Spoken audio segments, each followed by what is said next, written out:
¿Qué onda, humanos de arcilla? Qué bueno que nos acompañan en un nuevo episodio para seguir chismoseando. Yo me llamo Iván, ella se llama Ángela y van a ver nuestras caras de ñoños por los siguientes minutos.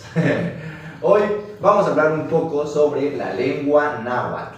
Era una lengua que se hablaba prehispánicamente, actualmente, y dices que se hablaba en la colonia, pero no en la colonia 20 de noviembre, sino en la colonia cuando llegan los europeos. Entonces, bueno, ella nos va a explicar un poquito de cómo se hablaba, quiénes eran los que lo hablaban, cómo se comunicaban. Entonces, Ángela, no sé si nos puedes decir un poquito qué es la lengua náhuatl, quiénes son estos personajes que nos hablan. Claro que sí. Bueno, el náhuatl es una lengua que se habló antes y durante la conquista. Se hablaba por pueblos o altepetl que vivían en la cuenca de México, o sea, en el lago de Texcoco, y cuando llegaron los españoles, pues esa fue una de las lenguas con las que se comunicaron no solo los náhuatl, sino otros pueblos de México. Y entonces, ¿cómo se llegaron a comunicar, digamos, los españoles o los europeos con los náhuatl? O sea, sabemos Malinche, que era la traductora, etcétera, pero ya en Salvador, así como dices, ¿cómo le hacían? Bueno, cuando empezaron a llegar los frailes con esta misión de evangelizar a estos pueblos, pues se necesitaba aprender la lengua de los que vivían aquí. Entonces ellos aprendieron el náhuatl, primero con los nobles o pipiltin, en las escuelas, que antes de que llegaran los españoles había Calmecac, y después se fundaron colegios como el de Santiago Tlatelolco o el de San José de los Naturales en Texcoco. ¿Y quiénes eran esos frailes? O sea, ¿eran encargados de evangelizar o nada más venían a ver a quién mataban o cómo era? Bueno, a ellos se les encargó justo la misión de convertir a estos indígenas en cristianos por medio pues de la palabra.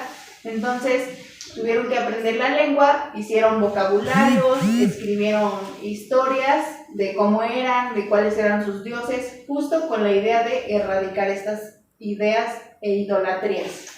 Ok, y por ejemplo, ¿nos habías hablado en algún momento de Fray Diego Durán, Fray Bernardino de Sahagún? Ellos hicieron algunos vocabularios, algunos también códices.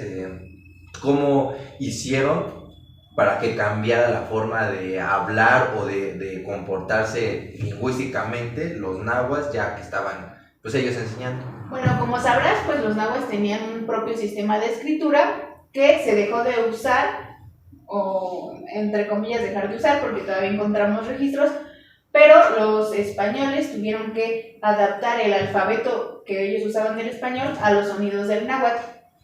Ok, y entonces, suponiendo, ya que nos explica un poco, ¿ustedes qué piensan? ¿El alfabeto ha ido cambiando o tentativamente podría entenderse que hablaban similar antes y después de la colonia? ¿O, digamos, ya llegó un momento en el que dijeron, como dices, ya escribimos, ya estamos relacionándonos, ya sabemos a qué se refieren con ciertos lugares, etcétera? ¿Qué piensas tú? ¿Cambió drásticamente o conservaron algunos nombres de lugares, por ejemplo? Bueno, hay una discusión en que este náhuatl que encontramos en los documentos antiguos, si era el que se hablaba en ese momento por los masehuales, o sea, tú y yo. Ay, okay. Entonces, no sabemos con certeza porque tú no hablas como escribes, ¿o sí? No. ¿O no hablas igual con tus cuates que con tus papás? No. Entonces, pues, se cuidó muchísimo cómo se escribía, entonces no sabemos si realmente así hablaban, pues, las personas en la vida cotidiana, pero, pues, hay muchísimos registros en los que se han trabajado y, pues, hasta la fecha se conservan muchos nombres, sobre todo de lugares en la Ciudad de México, o hay muchísimos estados que tienen nombres en náhuatl. Y, por ejemplo, ¿no? Esos nombres ahorita nos suenan, ¿no? No sé, Culhuacán, Ecatepec, o sea, ahorita ya nos remiten o nos identificamos con algún lugar. ¿Esos nombres tenían como alguna característica histórica? O sea, que le hayan puesto el nombre por eso, o solamente dijeron, desde aquí que es el lugar de Tangamandapio, se lo ponemos. Pues hay muchísimas maneras de nombrar lugares, a veces es por descripción geográfica, a veces es porque ocurre un hecho histórico o porque se desarrolla alguna actividad humana, como en el caso de Xochimilco, la alcaldía tiene su nombre, pero pues, ¿sabrás qué hay en Xochimilco? Según yo, es donde venden las flores, que están las milpas, las chinambas, pero... Las trajineras. Hay un lago. Entonces, ahí se dedicaban a cultivar sobre las famosas chinampas, que es un sistema de cultivo, una cama de tierra con agua, y pues ahí crecen, no es necesario el riego. Y Xochimilco significa en la cementera de flores. Xochitl es flor, mili o milpa, que todavía lo usamos en el español, y co, que es un elemento para decir que es un lugar. Ok, y por ejemplo, Azcapotzalco nos habías platicado en algún momento que le pusieron porque llegaron a conquistar ahí los mexicas, o cómo era ese nombre. Pues sí, como sabemos de la historia del México prehispánico, había pueblos que eran dominados por otros. Los tepanecas o los de Tepanohuayán fueron conquistados por los mexicas. Cuando Acolnáhuatl huye, llega a Azcapotzalco. ¿Y tú sabes qué significa Azcapotzalco? Según yo, nada, Azcapo, según yo, son hormigas. Sí, Azcat es hormiga y Potzali es un montículo o un nido de hormigas, y Co es ese mismo Co de Xochimilco y significa en el montículo o en el nido de las hormigas. Y esto fue porque un personaje llamado Acolnáhuatl llegó y se escondió justo en uno de esos nidos de los mexicas, y pues por eso se llama así. Y ahí se empezaron a comer los huevos de hormigas. Puede ser, pero pues hay diferentes hormigas. Está, por ejemplo, la chicatana, que viene de Tzicatl, que es otra hormiga que actualmente se come. Y, o sea, como dices, ¿no? Los ponían así, digamos, en un orden histórico o porque representaba algo.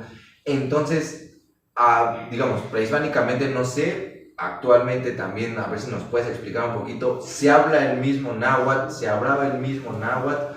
O, digamos, como dices, yo que con mi mamá no le voy a decir no manches, o bueno, quién sabe qué, pero, o sea, ¿hay variantes o se hablaba lo mismo? Claro que sí. No hay que irnos muy lejos. El español.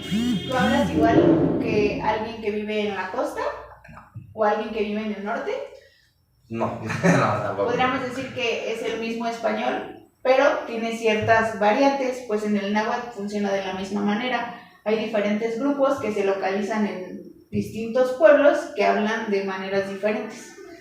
¿Y para qué sirve, digamos, o por qué están estas variaciones? ¿De qué nos podría servir identificar, digamos, estas variantes? Bueno, pues la lengua es una herramienta para comunicar, y esta se va desgastando de acuerdo a las necesidades de los que la usamos. En este caso, un pueblo va a tener ciertas necesidades y esa lengua va a cambiar a sus necesidades. A lo mejor tienen contacto con otros pueblos o tienen contacto con el español, y pueden cambiar un poco a otro pueblo que tenga diferentes necesidades. Entonces va a variar.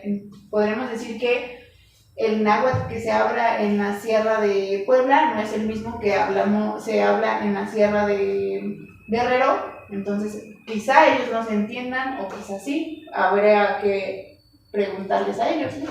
Eso sí, tienes razón. Entonces, amigos, ya se la saben. Si tienen alguna duda, algún comentario, escríbanos en las redes sociales, en los comentarios. También les vamos a dejar un poco de la bibliografía que Ángela ha estudiado, es su tesis, y si la quieren consultar son bienvenidísimos. Ya se la saben. Entonces, denos un like, coméntenos y nos estamos viendo.